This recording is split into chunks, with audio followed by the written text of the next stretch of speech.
this weekend, going down on Friday the 13th at the Brighton, we have Colorado Combat Club 20. In the main event, we have a matchup between the Moisturizer, Oscar Herrera, who will be taking on Micah Haas, the Super Jew.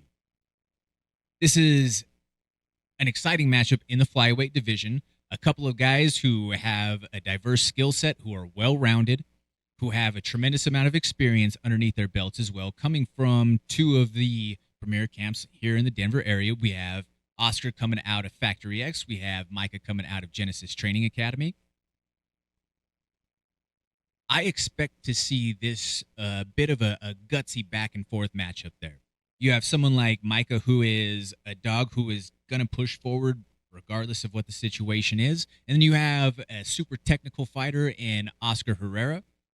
Please come out and join us at the Brighton this weekend. It is close to being sold out right now, but if we do sell out and are at complete capacity by the time that the show starts on Friday, you can always check us out with the pay-per-view stream online.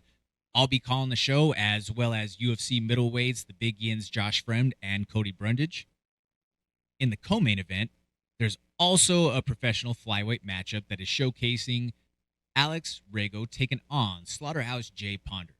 Now, Rego, or Reggie as we like to call him, he's a kid who has a wrestling background on the come up, but has rounded his game out. He's really slick off of his back, and he has a striking skill set that's evolved continuously over the course of the last couple of years since he's moved out to Denver, Colorado, and started training at Factory X. He's taken on Jay Ponder, who trains out of AMAG and V10 out there in Aurora. Jay is another long, lengthy matchup, or lengthy guy in that flyweight division. So when you see these two, they're both really tall guys that are long and lanky, and you start thinking, man, how are both of these guys flyweights? Well, they are, guys. And it's going to be a matchup that I think both of them are really kind of chomping at the bit to get at each other. We did some promo content with Garrett Franklin of Franklin Films, who you can see that all of that promotional material online, and in their interviews, they kind of clapped at each other a little bit. So I'm interested in seeing what that energy's like when they get locked in there on the 13th. You have Rego, who says he wants to go out there and put on a on-brand Friday the 13th type of show for the fans. And then you had Jay Ponder, who countered that by saying, I'm not really in this for fight of the night type of shows, because fight of the night means that you might be wearing a little bit of damage. I'm in this for performance of the night type of fights where I get in and out and I make a statement on my performance. Jay just recently moved out here a couple of years ago to Denver as well from down south, and he says that ever since he's found his home here in Denver, it's been a rocket ship for his career. So with both of these guys having so much growth and evolution throughout the last couple of years in their skill sets, I'm really interested to see how this matchup plays out. You know, like I say, this is a couple of pro flyweight matchups in that main and co-main slot. You guys do not want to miss this, because the action is going to be fast, it's going to be dynamic, and they are sure to put on an exciting show for all of you that are going to be in attendance or watching from home. A couple of other featured fights or fighters to keep your eye on for this card. We have a title fight going down in the lightweight division between Miguel Barrientos and Rob Skorheim. We had Miguel here in studio last week, just giving his backstory and how he got into fighting and what this opportunity means for him as he sets to defend his title this time on his second run as a Colorado Combat Club champion. And then you have Rob Skorheim, who, this kid is extremely talented. He's coming up from Albuquerque. He's fought for us a couple of times in the past. He was a former title challenger already against Nick Tarpley. And you know, Rob has won for us. He's competed in multiple weight divisions on short notice. So this kid is a gamer. He is always willing to fight. He is another one who also has a diverse skill set. It just seems to be all of these young fighters that are on the rise. They're so well rounded, but that's where the game is going.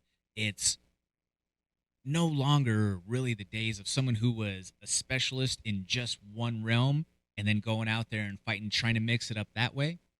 All of these guys now train everything. So the way that matchup plays out, it's your guess as good as mine. But I know one thing for sure. Anytime that Miguel Barrientos steps in there, he is ready to bring the fight no matter what. As he said last week, his style is go to war. It is kill or be killed. So that is a matchup that has my eyes on it. It's one that's been circled on my bout sheet ever since the card was announced. But there's also a few other fighters that I want to give a shout out to that are going to be on that card. We have Zach Lindsay, who's going to be taking on the Santana to my JD and Lenny Martinez. That's going to be a matchup that, as it stands right now, is a scheduled catch weight at 165 pounds. Zach is slowly been making his weight down as he's been transitioning away from his collegiate football career. And then you have Lenny, who's been training for quite some time now. And, Lenny used to be a much bigger kid himself. And he still carries a lot of that power and that strength that he had from when he was a larger human being. But even when he was bigger, Lenny has always been ultra athletic and explosive. I mean, we're talking about a guy who back in the day was, well north of 200 pounds, but was breakdancing and handstands, headstands, just all over the place with movements that you would think, wow, how is somebody of this stature able to do those things? That's the kind of dynamic athleticism that he has. Pair that against a former collegiate football player, that's going to be a matchup that you want to keep your eyes on. You have Seth Turpin taking on Giancarlo Maldonado. They're set to bring the violence with the art of 8 limbs. Guys, Muay Thai in a cage? I'm in for it any single time that you give me that option. I absolutely love that concept.